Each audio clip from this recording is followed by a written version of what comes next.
when you're going from point A to point B, that's essentially a mission. You've got to plan it. You've got to know what's going to happen from before takeoff all the way to after landing. And so you got to line up all these things. And what you said about the checklist is totally right.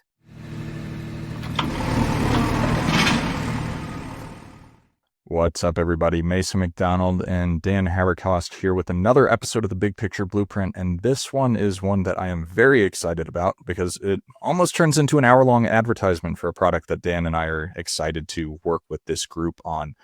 But before we introduce our guest, Dan, how are you doing? I'm good, man. It's been a busy couple months. Summer's coming to a close, so there should be a little pickup here when we hit September or even late August, and looking forward to capitalizing on that. But Yeah. As a corollary to that, a big part of it is being able to sell our lots effectively. So today we had Chris Clark on the show, and Chris is a friend of mine out here in San Diego, and he started as a career pilot, flying for very wealthy people, and he realized almost all of them were in real estate. And so, long story short, as we get into on the show, that's how he found his way into real estate in the early 2000s, ended up getting into land in the mid to late 2000s, and built his business to the point where they sold up to or over 500 properties in 1 year. And he did this by building an extremely efficient, low friction sales website. Think of it as the Amazon for land sales. And so that is what we really dive into after talking about Chris's background, how he built it, and how he's turned that into a sales website that any of us can use. And so he's just finishing building Mason and I's website, and that will be available to everyone here shortly. And so he's bringing land sales into the 21st century, essentially. So let's bring Chris Clark in and get into it. Chris Clark, welcome to the show. Hey guys, how's it going? Good, man. This isn't how I'm used to seeing you. I'm more accustomed to our afternoon board meetings, or at least that's what I tell people I'm doing when we're out in the wall.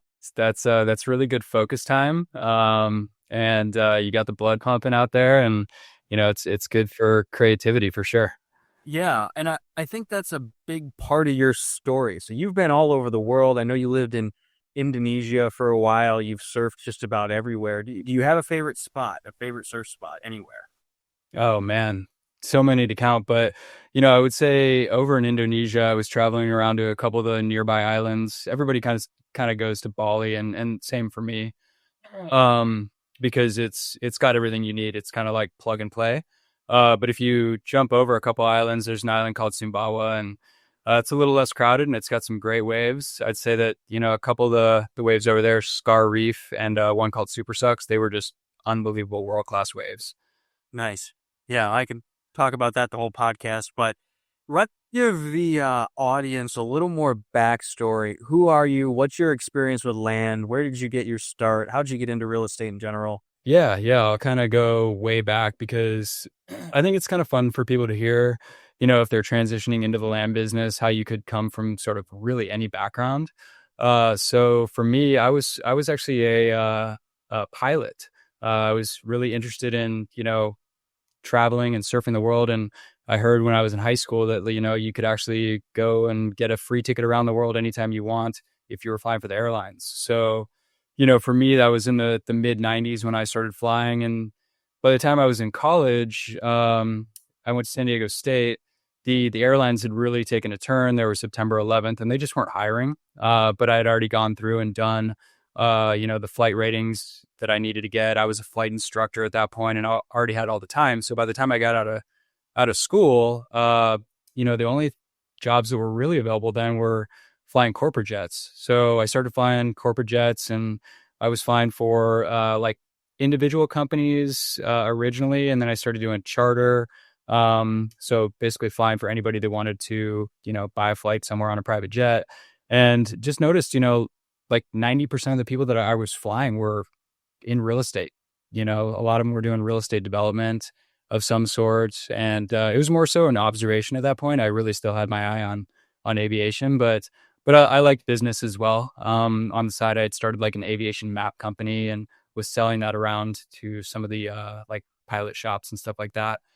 So fast forward, a couple years down the road, I started working for a developer that built shopping centers. And so they worked with companies like Target and Walmart and Lowe's, and then they would build a whole shopping center around it.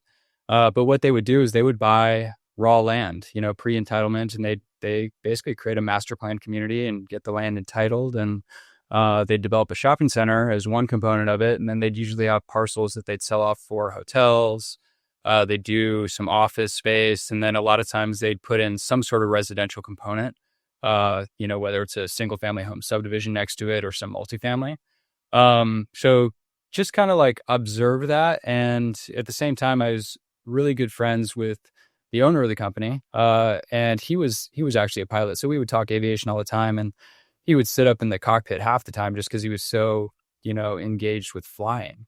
So I kept bugging him on the off days and said, hey, I want to open up a Quiznos or a Subway in one of your shopping centers. And, he kept on kind of going back to me and going, hey, you can make money doing that, but there's actually quite a bit more money if you become the developer, you become the owner of it, and you're renting the space to those guys. And if you're really interested, you're a young guy, you're motivated, I'll kind of show you how to do it. So he took me under his wing, and I was really fortunate. And he just said, whenever we get off the plane in a new location, just come with me, ride along, don't say a word, sit in the meetings, and just observe, be a fly on the wall.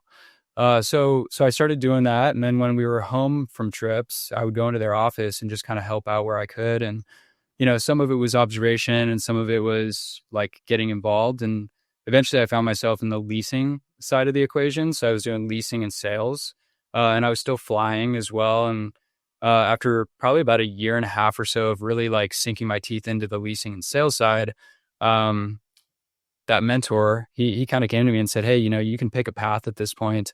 You're valuable in either direction you want to take, whether it's aviation or coming in on the leasing and sales side, but it'd be good for you to focus. And so at that point was sort of like a fork in the road for me to choose between aviation and real estate. And I wanted to get into real estate. So I went ahead and hung up my wings at that point, hired a replacement for me in the cockpit, and then just started doing real estate. So that was about 2004 or 5 when I really made that transition. And, 3 years after that, we had the GFC and everything started shutting down. That company included really kind of mothballed a lot of its projects. So that same guy, the same mentor, he had a buddy that had started an outsourcing company for all the big banks, Fannie Mae, Freddie Mac. And what those guys did was they were basically selling all the REOs for those companies. There were so many coming online. And those guys, I think, just they sort of found the right timing with that. They had started the company, and they had kind of been in the right spot right when everything sort of collapsed. So suddenly they had these big clients with Fannie, Freddie, Chase, CMC, GMAC. Some of these don't even exist anymore in the state that they were in. And then they would sell them. They would basically send them these foreclosed properties. So long story short, hey, he said, you can keep working for me, but it's going to be 100% commission and no one's doing anything in commercial. Or you can go over and do the residential stuff with my buddy. I'll just kind of slide you in there as an asset manager. So went over there. This is, 08, I guess, maybe beginning of 2009. And just got a taste of the residential side of things, especially as it related to like the loss mitigation and how these big banks handle it. And these big banks they were obviously, no one was prepared, but they were definitely not prepared for it. So they would send us large lists of properties, and we were sitting in San Diego, California, managing assets for them all over the country.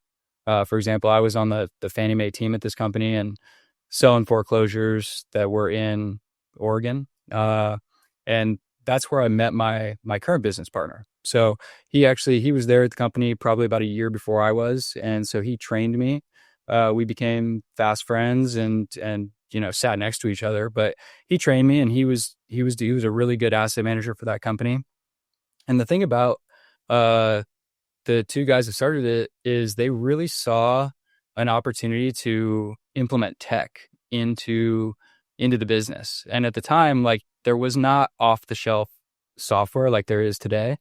They really had to build it from the ground up. So there was no, like, I don't think Podio existed. There weren't things like, Salesforce was around, but there was just not this sort of drag and drop plug and play software that you could do yourself back in this time frame. So they built a little technology department in their business, and they basically set up the teams and the technology the right way to do high volume REO asset management. And so I was an asset manager. My partner was an asset manager. There was, I think at the time, probably like 13 or 14 of us on the team. And each of us was selling about 50 properties a month for Fannie Mae, Freddie Mac, and all these companies, which was crazy. But we had multiple assistants underneath us. The software worked really well. You could see exactly what stage any of these properties was in at the time. And these guys were making about $1,000 to $1,200 on a fee basis from the big banks. So it wasn't a lot, but they were just doing such a high volume that they were making money hand over fist. I mean, it was wild when it was going on. So that just kind of stuck with me. It taught me that you could make a lot of money with small amounts as long as you do volume. So a few years after working there, the same mentor, he kind of got things back at his company and sort of recruited me back into the development side on commercial. Went out, worked with him for about a year on some projects, and then finally was just like, I don't think I really want to work for someone else anymore. And I was listening to a lot of Bigger Pockets, and I think at this time it was probably like 2012 or 13, but I remember Seth Williams, RE Tipster, he got on a Bigger Pockets podcast, and he was talking about buying a piece of land for like $50. And I had no money myself, just no access to capital like exists today in the land space. And I just said, shoot, I can afford that. Like, that sounds amazing, and I can go out and do my own thing. So that was sort of like the entry into the land space. I shopped around for courses. I saw Jack Bosch. I saw Mark Podolsky. There were probably a couple other ones that I can't remember, but I ended up going with Mark Podolsky's course, The Land Geek. And, his course was really centered around, buying a property for about a quarter of the value roughly, and then buying it for cash and then selling it on terms. I think it's probably evolved a little bit since then, but I'm not 100% sure. And that was it, and I just saw that and I thought, shoot, if you buy a property for $100 or $1,000 and you can 4x your money even off terms, it reminded me so much of that business model that the guys built with the REOs, selling foreclosures at high volume, small amounts, high volume. So started doing that in I think right at the end of 2014, and got my first 5 deals. Ended up kind of parlaying that into like 20 to 40 deals or something like that. And then I went back to my current partner, and I said, he's like a total executor. Like I always joke that they, like the pharmaceutical companies, like they basically got like Ritalin and Adderall from him. They like they like tested him because he's just super focused. I was like, hey, you crush it when it comes to execution. Here's a business model. It's so similar to what we were working in the REO space. Let's partner up. And he said, absolutely, let's do it. And we wanted to scale it. So long answer, but that's kind of like the whole entry into the land space. No, that's fantastic. And you gave us a ton of ammo for a lot of conversations we're going to be able to have over the next hour or so. But I want to back up because we kind of started the conversation here because it does inspire a lot of people where they listen to these podcasts. They want to do the transition from corporate America or working from someone or, for someone to working for themselves. And I love that you were a pilot because, one of my favorite books of all time is The Checklist Manifesto by Atul Gawande, which is kind of how the surgical operation checklist came from pilots and just how necessary it is to follow these exact procedures. It's such a tactical skill that you learn being able to operate from these standard operating procedures where it's truly life or death. And then you're also on these private planes, talking with, wealthy people and getting to know them and network with them and kind of hear an elevated mindset. At the beginning, when you were a pilot, which skills do you think transferred the most into creating your own business? Was it the tactical skills that were able to be transferred into, a real estate business, whether it's distressed, properties or, flipping land? Or was it kind of the mindset and just being able to think bigger and network at a really high level? Yeah, I think more so the tactical side of it really. When you're going from point A to point B, that's essentially a mission. You've got to plan it. You've got to know what's going to happen from, before takeoff all the way to after landing. And so you got to line up all these things, and what you said about the checklist is totally right. I mean, you've got to follow the checklist at each stage. And so it's the same to me as the life cycle of a property. You're going to identify an area that you want to work. You're going to then go out, market, speak to a seller, do your due diligence, underwriting, valuations, everything that you're going to do. And then you're going to go through the checklist. Before you buy the property, you're going to check all those boxes, buy it. Then you're going to put it back on the market, resell it, check more boxes. So I think like the tactical side and really building a checklist around each stage of the property life cycle was probably like the biggest benefit of being a pilot. Yeah, I think for everyone listening, recognize the skills that you're actually gaining from whatever job you're in, because they really do transfer really, really well. I think sometimes whenever you're in a large corporate environment, you're like, man, I can do all this so much better. But for me personally, building and creating is so much harder than managing and fixing. And so being able to see and copy and paste as you start, building and transferring is really, really crucial. But I want to kind of dive into a little bit of the beginning of your land company, because, I've got my own opinions on the desert squares. I know it's been, a model that's worked, really well for a lot of people. I mean, I've got Dirt Rich on my shelf right there, from the Podolsky model. Do you think your business as you started the land company, do you think that was more of a product business or a service business you were providing? Good question. I would probably lean more towards a service business, because you're serving these people on both sides of the equation. You've got people that want to sell their land and maybe don't know how, and they don't want to necessarily go with a real estate agent, or a real estate agent just won't take it because it's such a small balanced properties. So we specialized in sub $25,000 properties for the whole first, I would say, 7-8 years. And realtors just don't want that, right? And so that's one service you're providing for those folks. And then for folks that want to buy properties, a lot of times they don't know these properties even exist. You're kind of bringing visibility to previously invisible properties. They don't know that they can buy a property for $100 down and $100 a month, or 200 down, 200 a month. That's just not something that even crosses their mind. So you're providing that service to them there. Yeah, that makes sense. So 2014, you're focusing on cheap land. You took the Podolsky course. What did disposition look like at that time? Of course, Facebook was around, but technology's changed a lot. Were you selling through Facebook Marketplace or neighbor letters? What did that look like? Yeah, neighbor letters were always a thing, and Facebook Marketplace, I'm trying to remember when that really started to come about. Back at the very, very beginning, there was discussion around eBay, and guys had been doing eBay previously, but I think at that point it kind of had, fizzled, and people were primarily moving to Craigslist. So for me, the first 5 properties I sold were on Craigslist. And then we stuck with Craigslist and really tried to utilize Craigslist for probably 2, maybe 3 years after that. Not as the primary, but that was a big part of it. And then, back then, Land Watch was its own thing. It had not been rolled up into land.com and CoStar. Lands of America, Land and Farm, they were all their own individual websites. I can't even remember if Land Flip was around then, but there were various marketplaces, land marketplaces. So I would say Craigslist and those land marketplaces were the key at the beginning. Facebook Marketplace probably started to come up on our radar more like 2016, 17, 18. So a couple years in.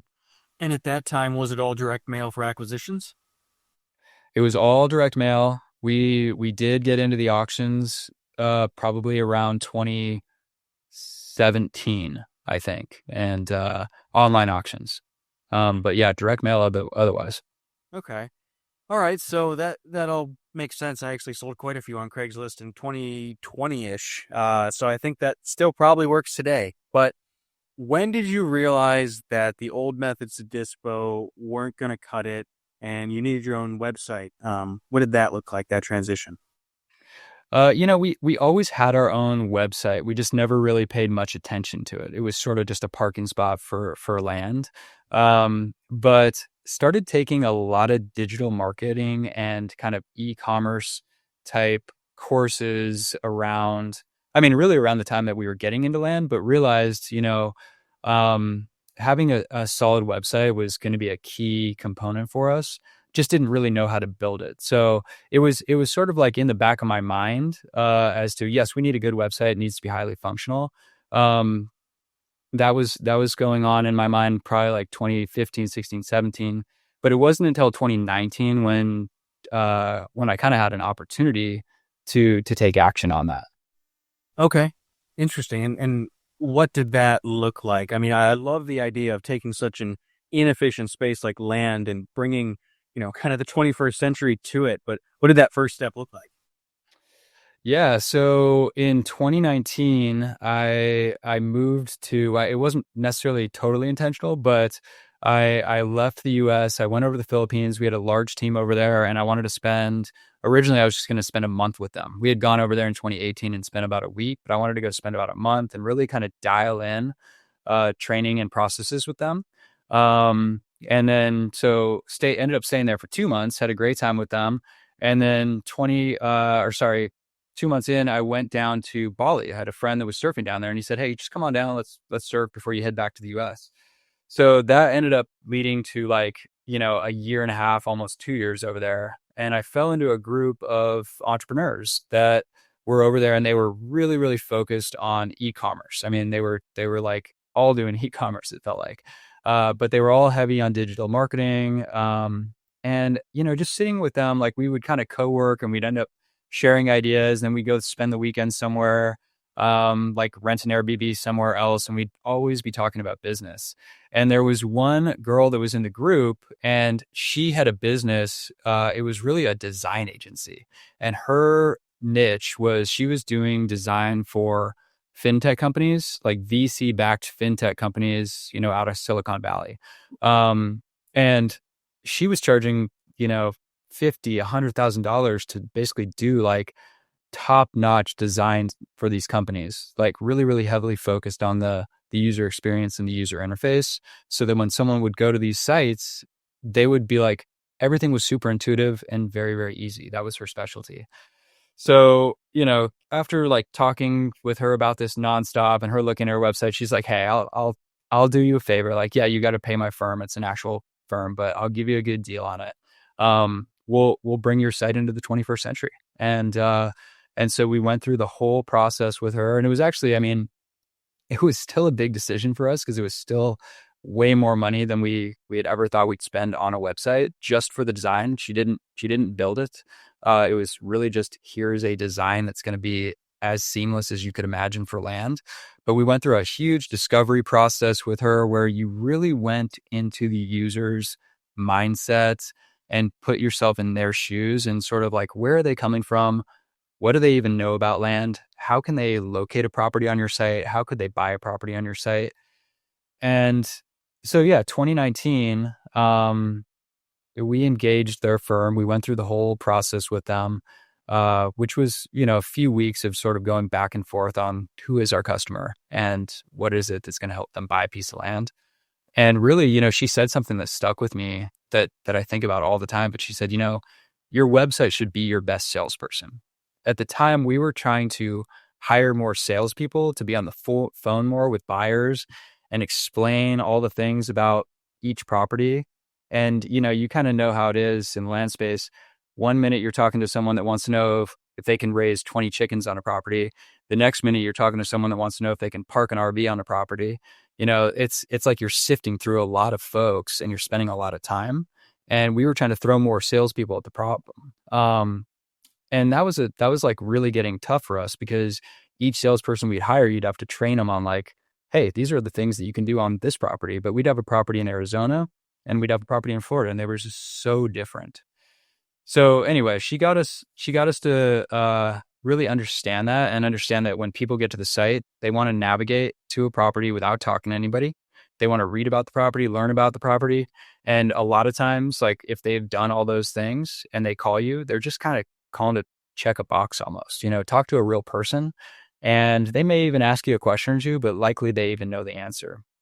So yeah, 2019, we went in with them to design it, and we really rolled the site out like right at the beginning of 2020, maybe late 2019. I can't remember the exact time frame, but to give you like numbers, we were constantly trying to sell more than 20 properties a month. We had gotten to the point where we could sell 20 properties a month. We knew that that was possible for us. And granted, these are small balance properties, average sale price, 10 grand, maybe a little bit more. So we were only collecting a few $100s down in most cases, unless it was a cash sale. But we couldn't get through that glass ceiling. And when we launched that site, the very next month, we sold 34 properties. And we were talking to less people, and we were having more educated conversations with these folks. There was less sifting for a good buyer. Within 2 months after that, we had broke 60 property sales in a month. And we were talking with less people. And we had our top sales person. She came to us and said, my job is easier now, like way easier. I'm not talking to a lot of these people. A lot of times I'm just seeing the checkout come through. So yeah, it was a huge, massive like shift in our business at that point. Oh, and I feel like the timing too of the more rural, recreational, off-grid type land product that you were offering, and your site being launched in early 2020 is really, really great timing, because there was a huge boom, in the purchases of land during that period of time specifically. But I want to understand a little bit more about just the technicalities of how it works, because I mean, your website's beautiful. It's the best website that I've ever seen in the land space. How do you buy land online? How do you, like, what is it, a contract for deed? Is it a note and deed of trust? How is everything being recorded from when a customer finds a piece of land they want to check out online? What's all of your front end and back end processes for that? Sure. Yeah. So we tried to mirror some of the big sites that were out there, and there's a term, I don't know exactly where it came from, but it's called golden pages. And there's, in any website, depending on the industry, you'll have golden pages. And so a lot of times you want your homepage to be a golden page. In the land space, your property map should be a golden page. It should be like the easiest thing to navigate. So for the property map, we didn't want to create friction there. We wanted to go with what people, and this is not from us, this is from our design agency that we hired. They're like, go with what people know, go with what they're familiar with. Everybody's familiar with Zillow, everybody's familiar with Redfin. Don't do something unique. You're just going to create friction for folks. So the property page was a golden page. We wanted to make sure that they could filter the land really, really easily, both on desktop and mobile, and get to the properties that they want to. A lot of times, I mean, even now, it's kind of shocking because LandWatch is such a big site, but people go and they're kind of like just scrolling down an endless page of listings, but they don't necessarily always know where it is. So a lot of people want to buy something based on the geographic location. Once they actually get to the property on the listing page for that property, you just want to make sure that all the information's organized. So very standard, again, just like Zillow and Redfin, you want to have great images at the top. They can look at the property, see what they're getting, and then they can learn about it in an organized fashion. So having all of the information below that in sections that make sense, it just makes it really easy for them to understand what they're buying. And then if you are going to do it like the way that we did it, I wouldn't necessarily suggest this for higher value properties like 100,000 plus, but for the space that we play in with the low balance properties, it's really easy to sort of e-commerce it, right? So then at that point, we just took everything that e-commerce was doing and implemented it into our site. So with land, you've got to put a down payment down, and then you're going to make monthly payments, and you've got to sign a contract. So for the checkout process, we copied all the best practices from e-commerce, but then we built in our land contract, and we just built in a special feature that they could digitally sign, like actually draw their signature, because it feels more real, not 100% necessary, but they could put their signature in right there, and that would then get superimposed onto the contract, so that by the time that they were done, they actually had like a fully executed contract.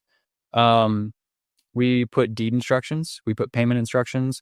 the checkout process was, I think 4 or 5 steps with all of those things, but it was sequentially ordered to make it frictionless along the way for them. So step 1, just go ahead and put your down payment information in and get that out of the way, and you're going to sign the contract right there. Then you can go in with deed instructions and everything else that's a little bit more labor intensive and doesn't need to be handled right then. Great if it's all done online, but if for some reason they didn't have the information on them, we would just call them, take care of it afterwards. Wow. And so just to clarify really quickly, you were just doing land contracts or land installment contracts. You weren't doing actually like a promissory note and deed of trust or anything. Oh yeah. Sorry, skip that part. So we just did the land contract. So the deed would stay, title of the property would stay in our name. We wouldn't transfer the deed into their name until they had paid the property off in full. Got it. And something I've noticed is, default rates of whenever it's, a more prime piece of land, especially if people are intending on building, a single family home or something like that, the default rate is relatively low. For promissory note and deed of trust, did you have a general idea? Because, you went from selling like 20 to 30 to 60 to 100 properties a month. How many of those like actually continued paying? And then for the ones that defaulted, how long from the initial down payment and first payment until they ended up defaulting on it? If you have those numbers generally Yeah. top of your head. Yeah, totally. So we always kind of had this recurring 20% default rate. Like that was what was going on. So 20% would default. I would say that a lot of them that were going to default were going to be failing sometime in the first 6 months, 4 to 6 months probably, which really is not worth it. Like it's not really worth your time in a lot of cases because you're ending up like sort of chasing them down a lot. They're late the first 3 times. It's just so labor intensive. It's not really worth it. You really want them to just continue paying and make it easy. But yeah, high default rate, high, you're hurting cats for sure. I think, at the time, and we've done this, we've built 2 no portfolios and we've also sold large chunks of the portfolio. But the first no portfolio that we built was somewhere around 700 or so notes. And by the time we were at that size, we were just constantly, we had a full on note servicing department that was always kind of dealing with late payments. We'd get code violations. Property was still in our name. Someone would go out and do something. Typical person would do like an illegal RV or a bus on the property, and we were getting a code violation for it, right? So all the fun stuff that goes along with managing a no portfolio like that. Yeah, that's a lot. So 700 notes at the peak. I'm curious, we're talking 2019, 2020 when you really ramped up the sales. I think I remember you telling me you weren't buying at auction anymore because they'd gotten really competitive. So how are you keeping your acquisitions up to sell that many properties, to even have that many properties? Yeah, the first few years, like the 2014, 15, 16, we were really, really slowly building during that time frame. And then by 2017, I would say the first, 2015, we probably bought like 40 properties or something like that. But every year would kind of maybe double. And then the auctions really helped us during that time frame. After, I would say 2020-ish, 2021, we started to fade out of the auctions because they were getting really competitive. And at that point we were buying, man, we were just sending out a ton of direct mail. Like that has always been tried and true for us. We've definitely ventured into text, like high volume cold text. I would say that works for sure, and you can get really good at that. But for us, direct mail has really just been like the staple. Yeah. No, it still is today for me. For Mason's business, for a lot of people, it's scalable. It's not towing the line of legality like some other strategies are. So I like mail. Now, there's a phrase you used recently when we were chatting, the melting ice cube. Can you talk about that? And maybe you use it as a pivot to talk through things you would have done differently, mistakes made in your land business. Yeah, absolutely. So, building a note portfolio is great, and there's a lot of nice things about it. And I'll kind of start there. Like one thing about the note portfolio is it will provide some stability in cash flow, and that is going to keep your lights on and your business open, because you're going to have that recurring cash flow come in. And some some properties just, they don't sell very well, and seller financing is a strategy to get those properties sold and actually turn them into cash when they're not selling for cash. You can also sell a property for more if you're selling it on seller financing. But if you really drill down into the numbers and you are able to buy and sell a property quickly for cash, even if you sell it at a lower price and you get it sold really quickly, you're going to get a better return if you can recycle your money over and over throughout the year. So, as I was looking at our note portfolio, we were always having to replace notes that were either getting paid off or that were defaulting to keep that monthly income coming in. And that was where it kind of dawned on me that, okay, this is a melting ice cube. Like, unless we're constantly working to add notes to the note portfolio, it's just melting. And whenever someone makes a payment, it's great because we get cash in our bank, but also our equity is going down in that property. So if you can, I mean, I think like if I were to go back in time, I would try to sell everything for cash, even if I was selling it for a lot less than I would be able to sell it for on a note. Within reason, of course. I'd rather sell it for cash and then take chips off the table and put it into another asset class, like a rental property, to make it really, really simple, some sort of rental property. In that case, you're actually putting it into something that's tax efficient. Land is, we get hit hard on our taxes and land. So even though you're deferring taxes to some extent when you're collecting payments on terms, you're still paying taxes on it.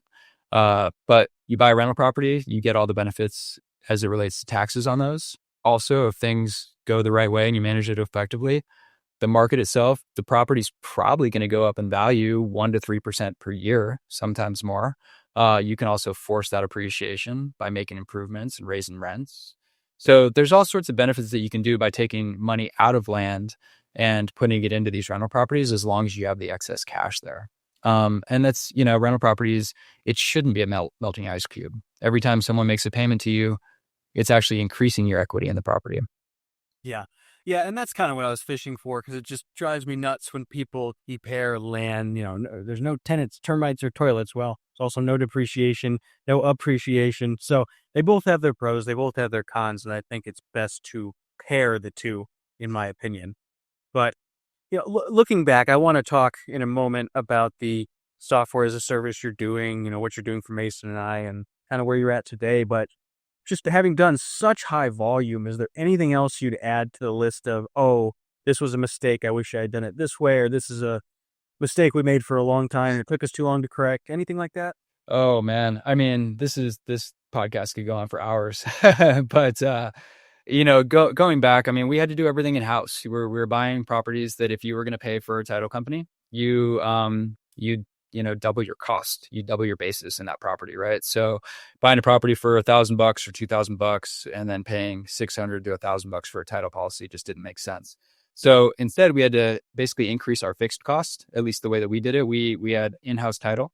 And that was a lot of overhead. And I know you can do that sort of like ad hoc if you want to, but that was a really, really important component that we wanted to have absolute control over. So we didn't want to just send it to somebody off Fiverr or Upwork and like get it one off. We wanted to make sure we knew that was dialed in. So, our fixed costs, because we were doing these low balance assets, was really, really high, and it was easy to kind of get out of control.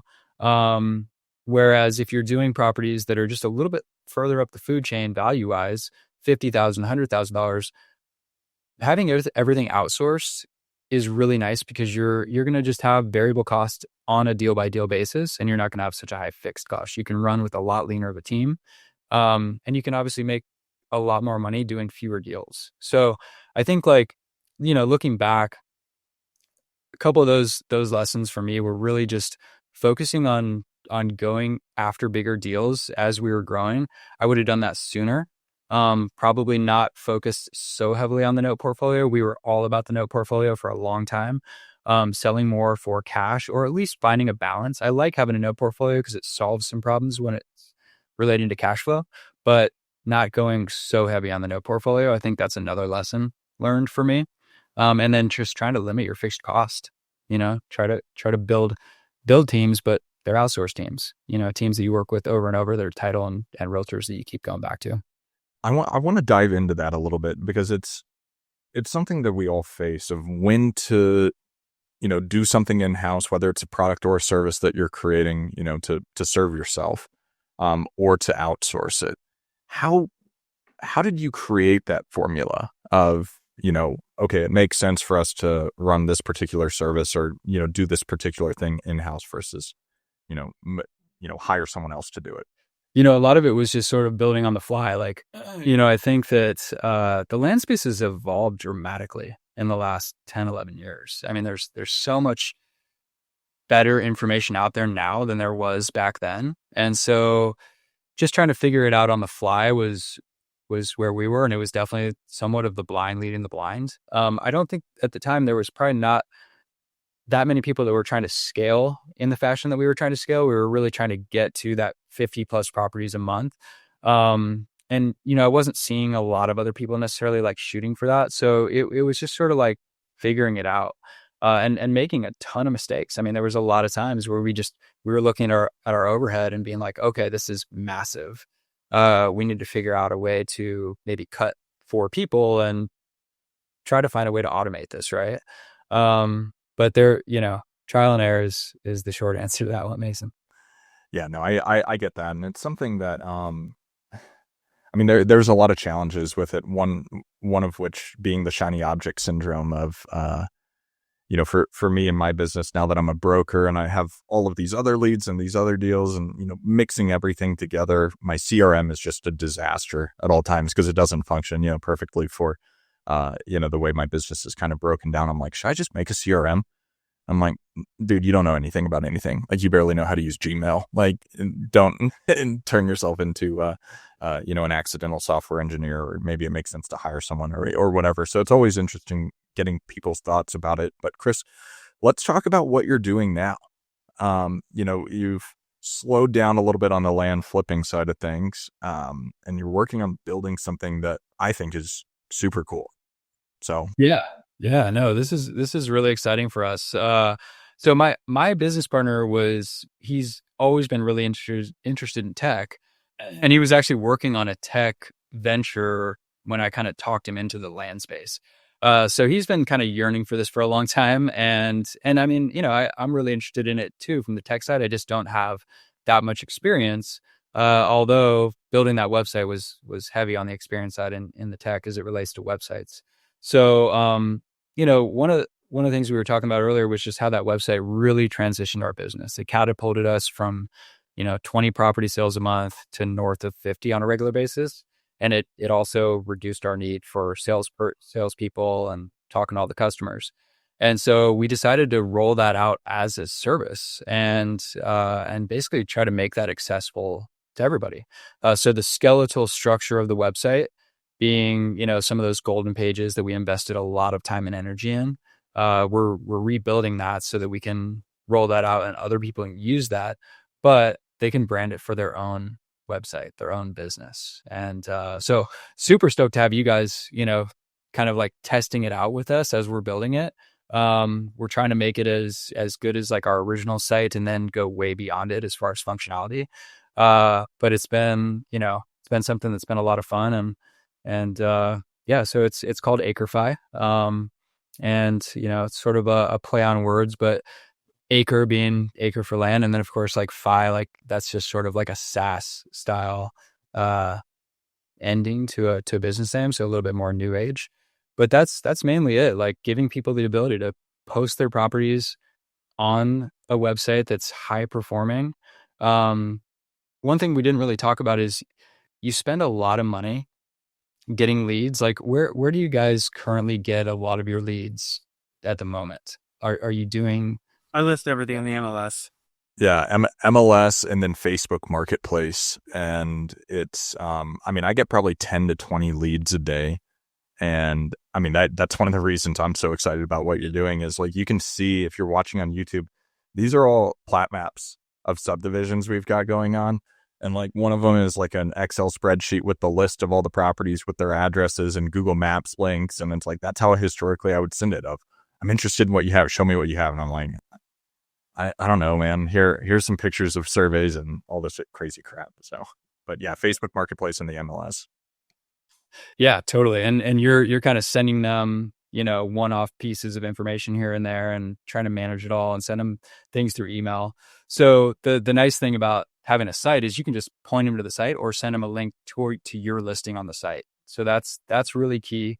If you want to have the checkout functionality, it's there. If you don't want it, doesn't need to be there. It's up to you in the business that you're running.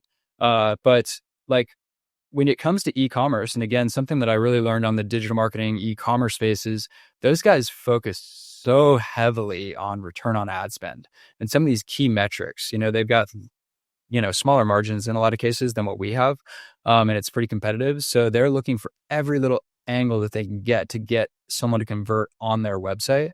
And so we spend a lot of money and we spend a lot of time getting leads, and you would just want to send them to something that actually functions. You don't want to waste your time and spend or money getting a lead and then send them to a low converting website or something that they can't come back to because it's buried in their emails. If they go to your website and they know that it works really well, even if they don't buy that property, they'll be comfortable with your website and they'll come back and search it over and over and over again. You'll never even realize they're there. But at some point, they may find a property on there because they're used to going there and searching for it, and they'll call you. Yeah, that's what's so exciting is, Mason referenced a lot of the subdivisions he's helping sell, and many of these companies are huge land companies with thousands of acres and big businesses. They've been around for decades, and they have either a terrible website or no website at all. And I can't think of any individual company that has a good land website, really. I can think of a few that are decent, but it's just exciting because there's such a big market, it's such a big opportunity, and it's so inefficient. So you're bringing efficiency on the dispo side to, our businesses right now. And that's exciting. So what would you say is going to be the biggest differentiator, looking to the long term of your website and your company and the website you built? You're talking about the new website? Yeah, I'm just talking about Acre Fi and what you're building. What do you see in the long term? It's just the map and kind of being the Amazon of land sales, or Yeah. So, eventually I think more and more people are continually getting used to buying things online and shopping for things online. That's just been a trend that we've seen over the last 20 years.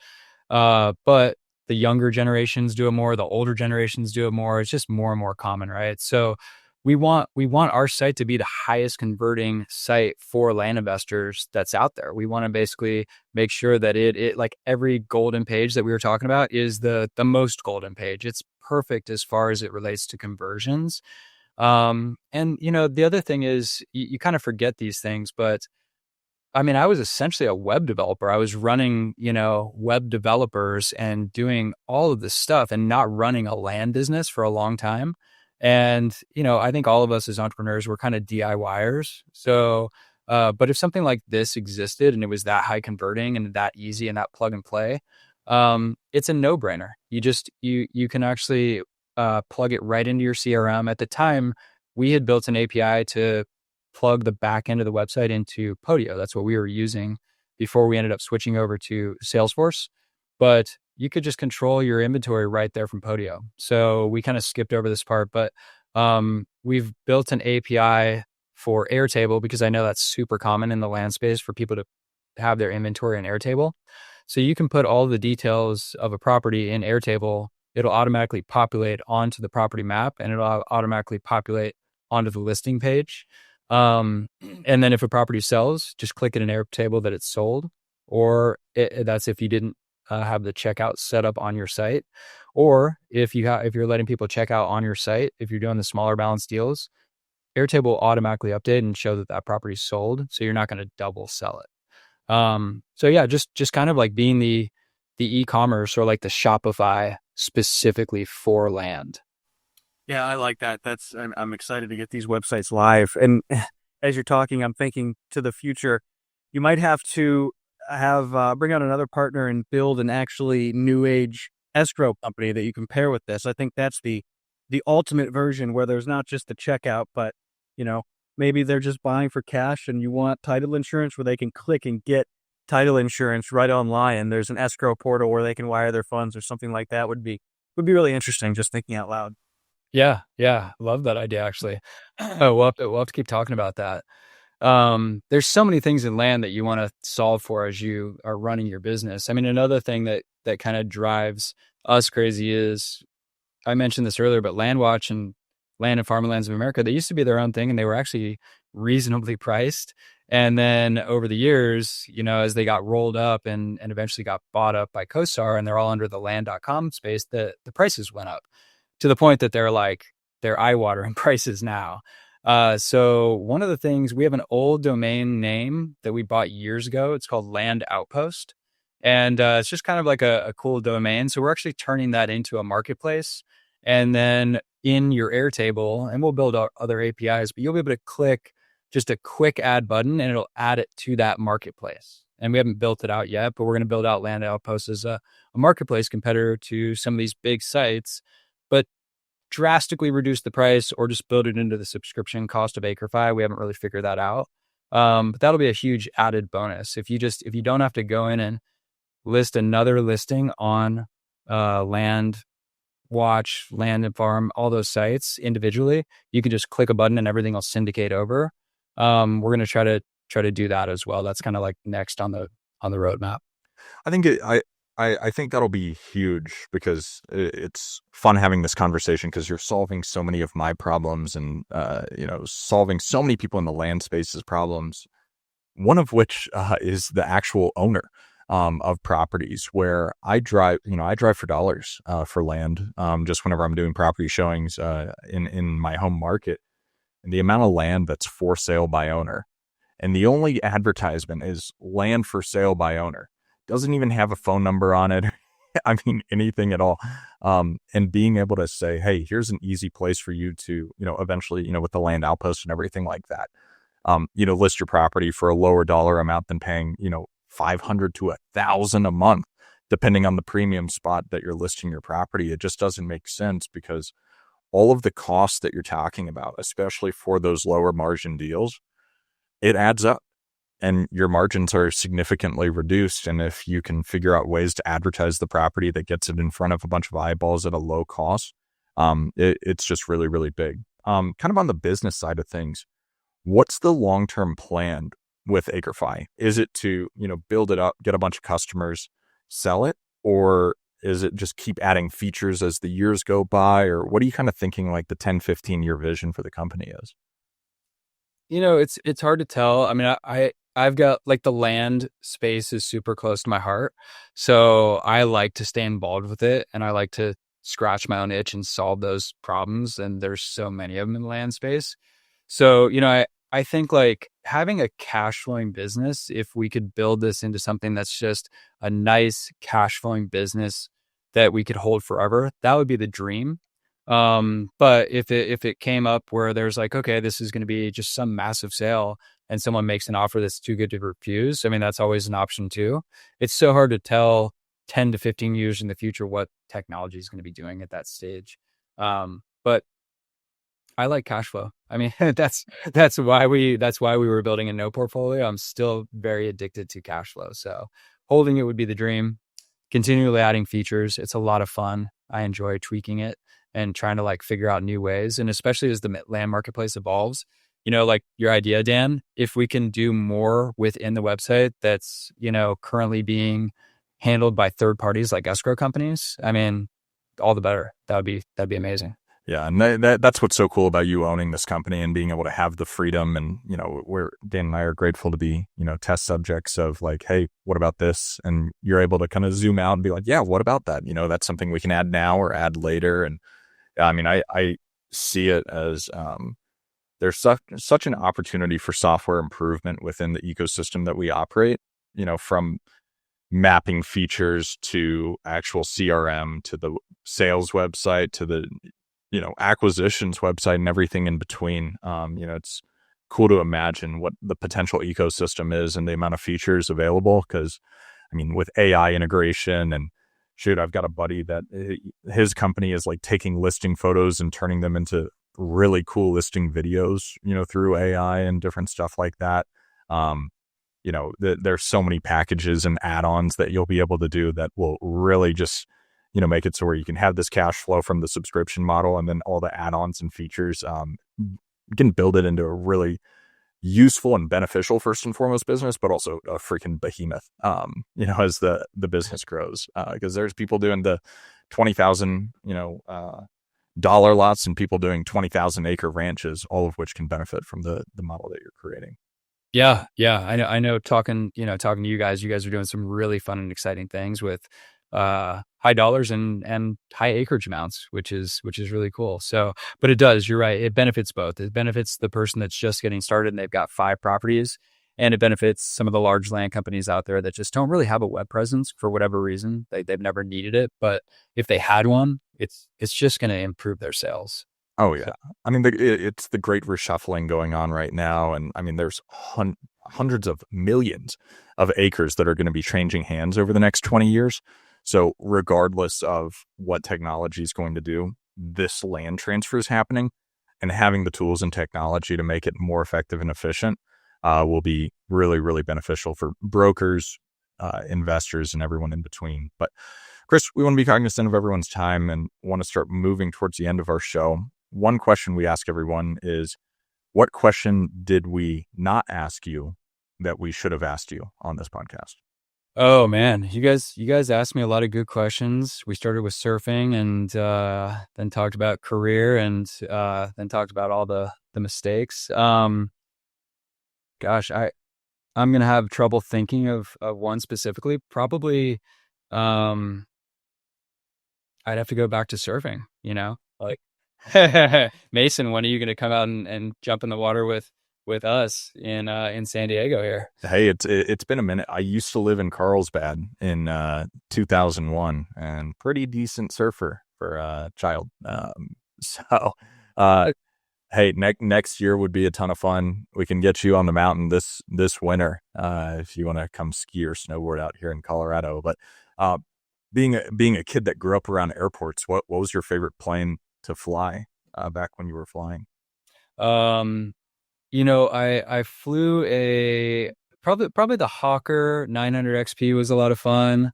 And flying a Piper at one point in time. A Piper? Yeah, I'm looking on your LinkedIn right now. Oh yeah, man, I've flown them all.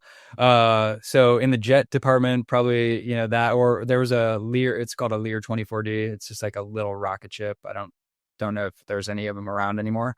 But the little planes, they're a lot of fun too. Just a little Cessna 172 flying low and slow over something scenic. It's a blast.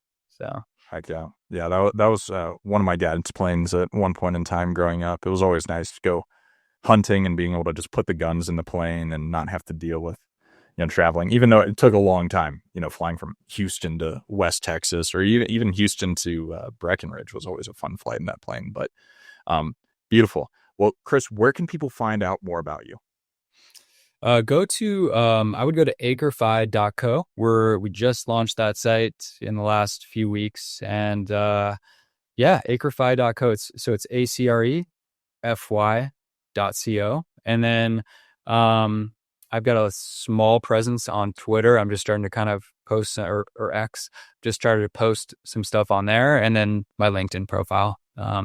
You can look me up on LinkedIn, and easy to find. Perfect. And that's acrefi.co, or find Chris on X. What's your X username?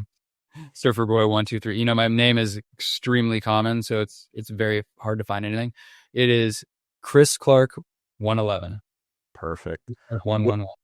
And we'll link that all in the show notes, everybody. But Chris, thank you for coming on the show. We had a ton of fun. This was one of those shows where it was hard to keep it at an hour. I think we will definitely have you back on so we can continue the conversation and dive deeper into some of the topics. But until next time, everybody, it is Mason McDonald and Dan Haberkost with Chris Clark for the Big Picture Blueprint, signing off.